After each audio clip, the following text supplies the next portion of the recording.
Hello everyone. Today, we'll be seeing how fast Gorebyss can beat Pokemon Emerald in a solo run challenge. Let's get straight into the video.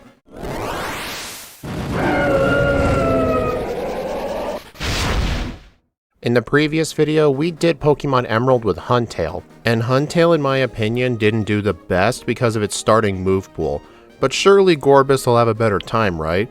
This thing is going to play quite similarly to Huntail. We've got 55 HP, 84 attack, 105 defense, 114 special attack, 75 special defense, and 52 speed. We're also in the erratic growth rate, so leveling up in the early game is going to be incredibly slow. But it's a good thing our special attack is our best stat, because all water moves in Generation 3 do special damage, so this will utilize our better offensive stat. And as we fight the rival here, you can see, just like with Huntail, my only attacking move is Whirlpool, but fortunately we do get more moves at level 8. At level 8, we get Confusion, while Huntail had Bite. Technically, Huntail's Bite did more damage than Confusion, and Dark tends to be a better typing in Hoenn because there's a lot of Dark types that Confusion will just do nothing to. So for like the early game Poochyenas, I'm still going to have to use Whirlpool, which is going to be kind of annoying. But after that, we get Agility at level 15, and then Water Pulse at 22, Amnesia at 29, then Psychic, Baton Pass, and Hydro Pump. It's kind of interesting that this thing gets a lot of Psychic moves even though it's not a Psychic type. Kind of reminds me of Golduck in some ways. And if you take a look at our TM set, we get the usual Water and Ice type moves that most Water types get, but we get a few bonuses too. We also get the TMs for Psychic and Shadow Ball. I'm not too sure if either of those TMs are going to be useful. The TM for Psychic is all the way in Victory Road, but we learn it by level up, so I can just get it then if I want it. Shadow Ball though could be useful for Tate and Liza, especially since in double battles, the base power of Surf gets split between the opponents in Gen 3, so using a Shadow Ball on one target may be the answer for Tate and Liza instead of using Surf where both of the Pokemon will live in like half health or something.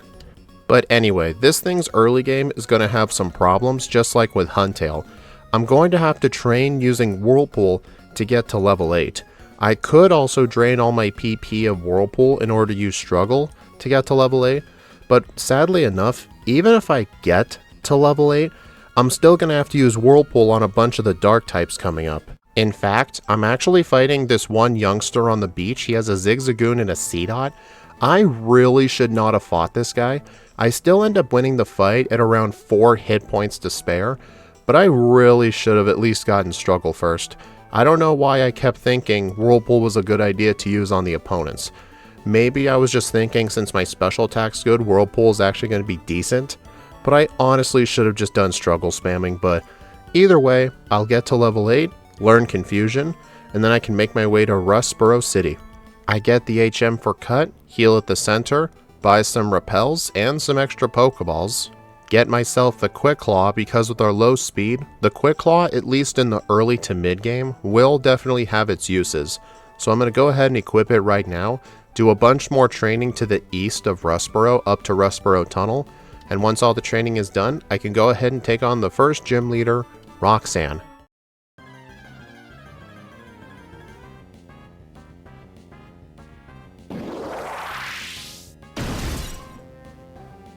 She leads off with a level 12 Geodude. She has another one right afterwards, but fortunately the first Geodude doesn't attack and only uses Defense Curl. Then on the second Geodude, I tested to see if Whirlpool would one-shot, and it does. Alright, now for the Nose Pass. I go ahead and use Confusion, and it does roughly a fifth. I get hit with a critical hit Rock Tomb, lowering my speed. I actually get a 10% Confusion proc. The Oranberry activates, but now's my chance to go on the offensive. It hits itself again. Roxanne uses another potion. The thing hits itself again. Finally, it's getting my Confusion luck for once. It does end up hitting me with Rock Tomb, but fortunately, since I am now slower than the Nose Pass, the AI will stop using Rock Tomb. It used Block, which gives me the opportunity to knock it out, and I get my first gym badge. Kind of funny how my main attacking move with a Water type on the Rock Gym is a Psychic move. Kind of funny, although kind of sad, because I really wish this thing didn't start with Whirlpool. I return the Devon goods in the Devon Corporation, I buy some more repels, And I defeat the rival here just for some easy training, and then I have to get on the boat and head down to Dewford Town. Now, here's the question. Do I fight Brawly or skip him? Usually my logic is, I only fight him right away if I can learn Bulk Up or if I have a super effective move. And I actually do have a super effective move. So let's go ahead and take on the second gym leader, Brawly.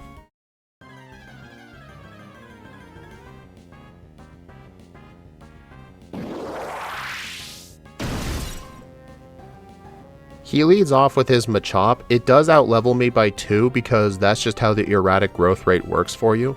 But fortunately he just wastes his 1 turn with a Bulk Up. And then on the Meditite, its only attacking move is Focus Punch, and Confusion is guaranteed to hit, so it's never going to attack, although if it set up Light Screen that'd be kinda bad.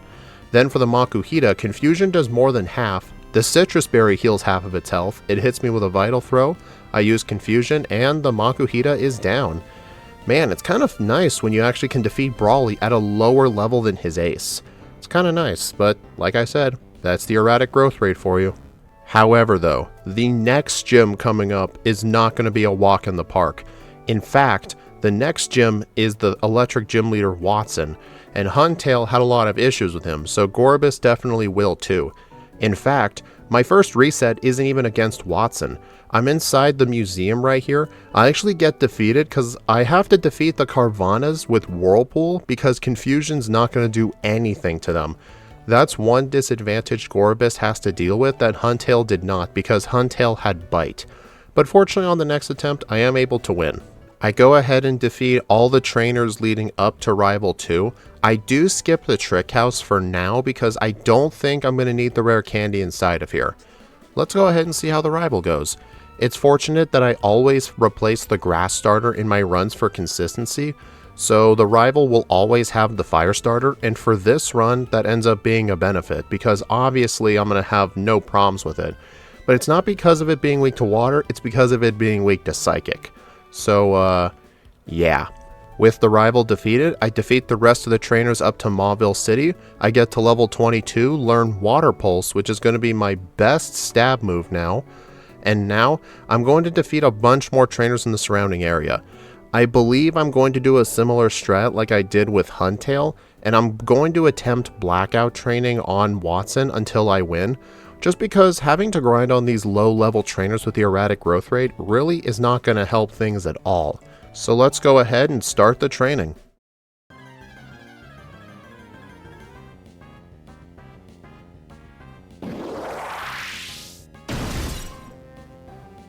Wattson leads off with a Voltorb. I fight him at level 25. I start off by using 1 agility just so I can outspeed his whole team, and then Shockwave actually crits me, so yeah, that's my first Blackout. The goal is just Blackout train until I win.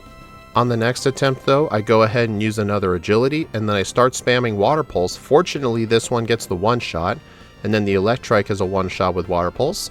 Now for the Magneton. Water Pulse does around 2/3. It paralyzes me with Thunder Wave, which was kind of expected. Then on the Manectric, I actually got a Quick Claw proc, but sadly I was paralyzed and couldn't move, so the Manectric knocks me out. Alright, I'm going to fade out and fade back in on the winning attempt, and I'll make sure to mention how many blackouts this took. And I defeat Wattson after a grand total of 11 blackouts. I even now have Amnesia on my moveset, and I am now level 30. When I got Amnesia, I was still sticking to the old use 1 agility then sweep. I really should have stacked up Amnesias as soon as I had it, so I wouldn't have to black out as many times. Either way though, a win is still a win, and this higher level will definitely help out in the later stages of the playthrough.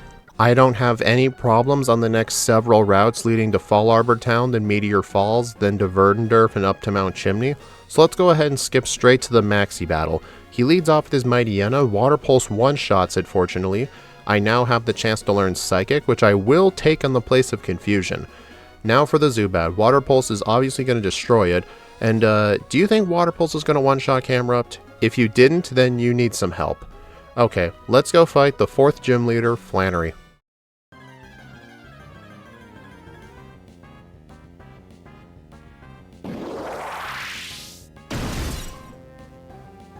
Her lead Numble is 4 times weak to water, but first I'm going to use a safety Amnesia, just because I have the feeling her Torkoal is going to live and try to use an Overheat, so I better play it safe than sorry. I defeat the Numble, defeat the Slugma, then I defeat the Camerupt in one shot, but the question is, what will happen to the Torkoal? And it one-shots. So yeah, she was just a complete and utter one-shot sweep. That Amnesia was completely just a waste of time. With Flannery defeated, I head my way down back to Slateport, and now I can purchase some vitamins. I'm not going to purchase Hidden Power yet because I don't need it right now. I can just get the free TM inside of Fortree City. And if you look on the overlay, my Hidden Power typing is Electric. The same one as Huntail's. It's mainly just to deal with other water types. And also, our nature is Modest and ability is Swift Swim. So, we're running effectively the same nature, ability, and Hidden Power as Huntail. Kind of shows how similar they play. But anyway, today's vitamin of the day is 5 calcium. I believe this is the exact same vitamin of the day that Huntail had. If I'm going to be spamming nothing but special moves, and speed isn't going to be too much of a concern in the late game with some levels, I think special attack is the make sense vitamin to get. Well, we don't have to fight Brawly because we didn't delay him, unlike with Huntail. So let's go ahead and go fight our father, Norman.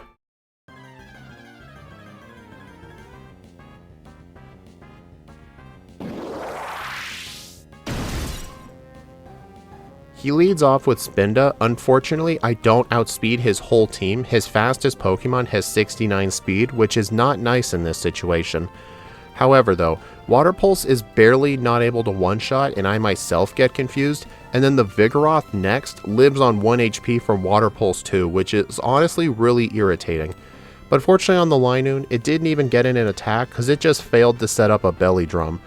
Then on the Slacking, Water Pulse does a third, it uses Yawn on me, and the next Water Pulse actually gets a critical hit, me never going to sleep.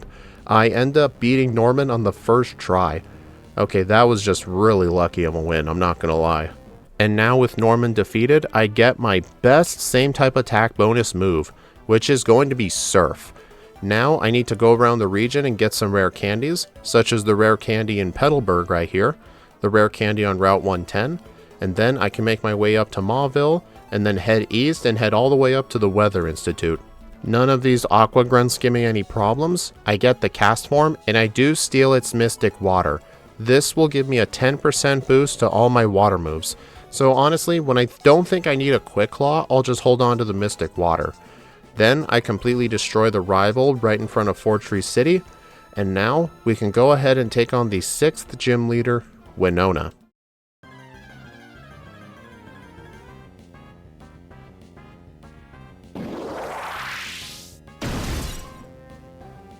She leads off with her Swablu. Just before this fight, I did get the TM for Hidden Power inside Fortree, and I taught it in my moveset.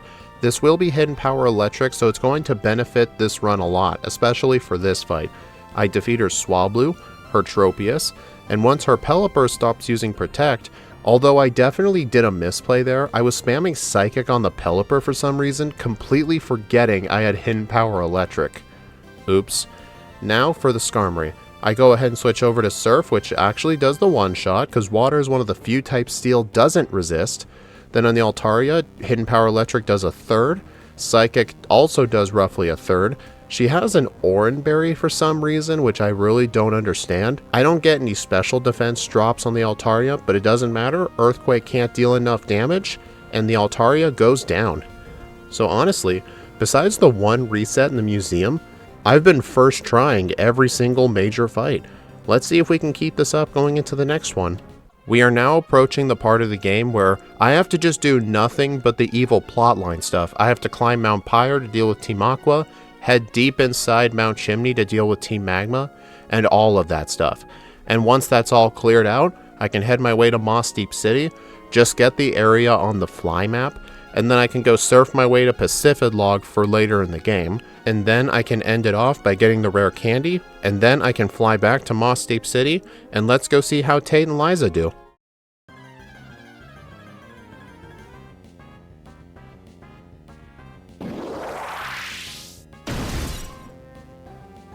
I still have the same moveset as the previous gym leader. I'm now level 53 after doing all the training.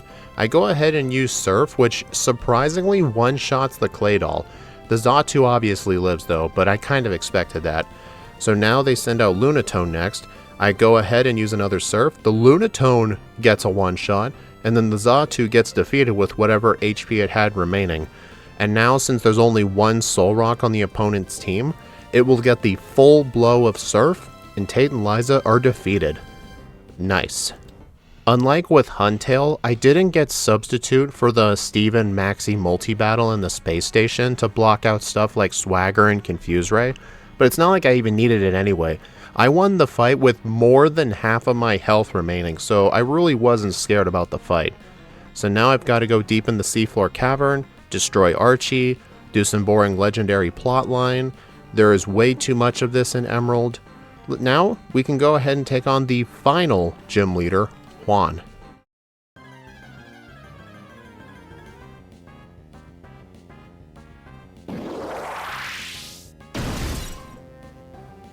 Juan leads off with his Love Disc. Hidden Power Electric is also going to completely destroy this guy too. But not the Wish Cache though, I am going to have to switch to Surf for that. I don't know if I should have switched to Surf or Psychic, but I'm pretty sure Surf would have the better effective power.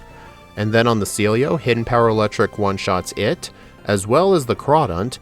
And now, coming up is the Kingdra. Fortunately, I have Psychic for this for neutral damage, but for some reason I used a turn 1 Surf. I really don't know what I was doing. Maybe I thought Psychic was going to do less than half, and I was trying to avoid a potion range or something. But either way, he uses a Hyper Potion. So now I've got to deal with this Kingdra stacking up tons of double teams, and when I hit it with a Psychic from full health, it does more than half. So honestly, me using Surf on that first turn, I honestly just negatively affected the battle myself. But guess what? I still ended up winning first try. So yes, that means that Gorebyss has been completely destroying all of the gym leaders. The only reset I'd like to point out still, for the umpteenth time, the only reset was a random Aqua Grunt in the museum because I had to defeat a Carvana with Whirlpool. So yeah, that just shows you how good this Pokemon is performing so far. But however though, just because we beat the gym leaders does not mean we're out yet, because we still have an entire Elite Four to face. Before I head into Victory Road though, I go around the region and get a few rare candies, and then I go inside the abandoned ship and get the TM for Ice Beam. Ice Beam is mainly to benefit us for Drake, but it is going to help with a few other random opponents, like Wally's Roselia, because if I didn't have Ice Beam here and I had to use like Surf or something, well, I guess I had Psychic, but either way, I still need Ice Beam for the league. So now with Victory Road behind us, I enter the Pokemon League, heal up, buy some full restores, and now we can go ahead and take on the final 5 trainers. Let's do this shit.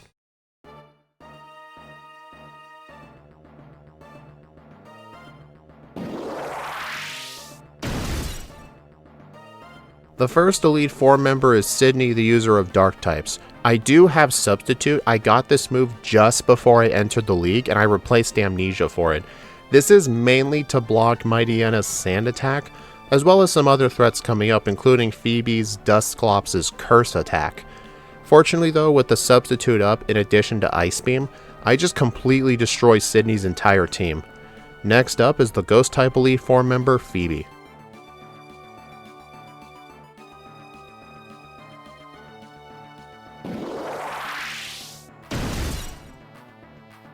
Her Dusclops uses a turn 1 Protect as I set up Substitute, and now with Substitute up, even if that Surf didn't one-shot the Dusclops just now, even if it lived, the Curse would have been completely blocked.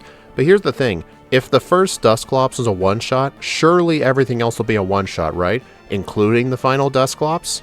No, I didn't think so. But hey, the Citrus Berry put it out of full restore range, so that's a neat little time save. Next up is the third Elite Four member, Glacia.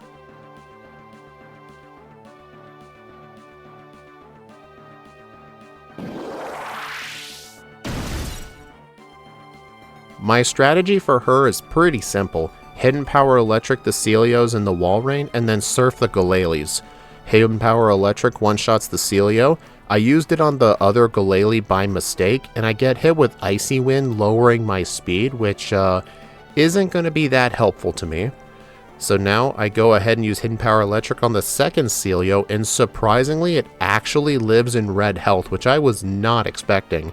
But fortunately the next one got a critical hit.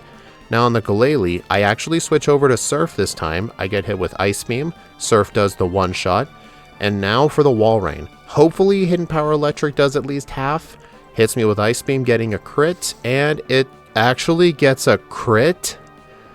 Oh my god, Gorebyss, are you the luck Pokemon or what? Okay, next up is the fourth Elite Four member, Drake.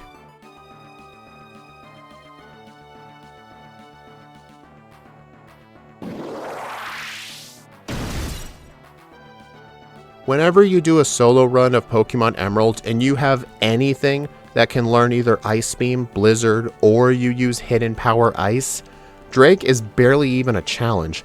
Although, a few of his Pokemon are going to outspeed me, including his Flygon and his Salamence.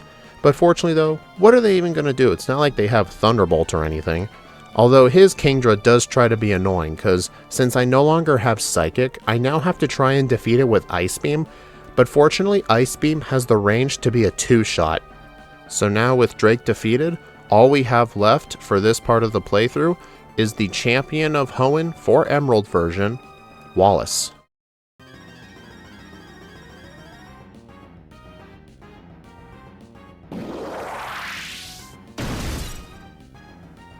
I use all of my rare candies before this fight to get to level 77.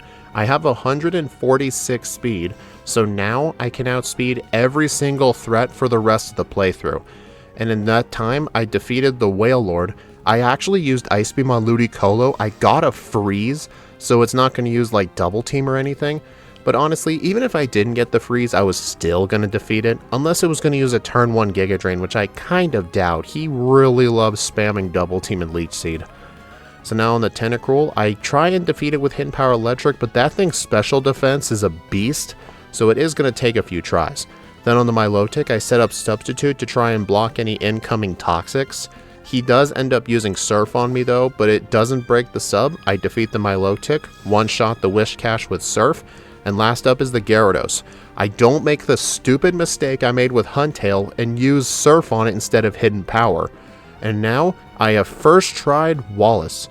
However though, this is not the end of the Emerald playthrough for this thing. The run ends when I defeat the actual champion of Hoenn, Steven Stone.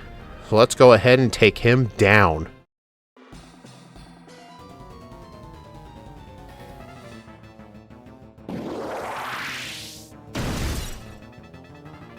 Steven Stone leads off with his level 77 Skarmory. I use a Substitute to block any spikes or toxic. Surf actually leaves it in red health, and it defeats my Substitute with a critical hit Aerial Ace. Alright, that's not what I was expecting. I go ahead and reset the sub as he uses a full restore. I go ahead and use another Surf, it lives in red health. It hits me with Aerial Ace, but fortunately does not break the Substitute. Then the Aggron is a one-shot with Surf, although the crit definitely did not matter. Then on the Cradily, I go ahead and use Surf. Okay, I need to start remembering that thing is weak to ice moves. I keep forgetting that. And now for the Claydol. I go ahead and use Surf, fortunately at one shot, so I'm not going to deal with Light Screen. Then on the Metagross, I use Surf, it does more than half. Psychic hits me, leaves me at 23 hit points left. I defeat it with a second Surf. Last up is the Armaldo. This thing is actually weak to Surf. I defeat it, and Gorebyss gets to level 80 and beats Steven Stone on the first try. It gets a real time of 1 hour, 55 minutes, and 52 seconds, with one reset at level 80, and a game time of 5 hours and 38 minutes. Okay, I'm gonna be real with you guys. This thing performed way better than I thought it was gonna be. This thing just completely destroyed the game, although it did get lucky for a few fights. Like for example, it got that crit on Glacia, it got a crit on Norman too. It did really good in a bunch of fights, but a little bit of luck needed to be involved. But still, for a single playthrough only, this thing was incredibly awesome. let's go ahead and take a look at the leaderboard right now. If we take a look at it, Gorebyss, despite how good the run was, it's only 6th place overall.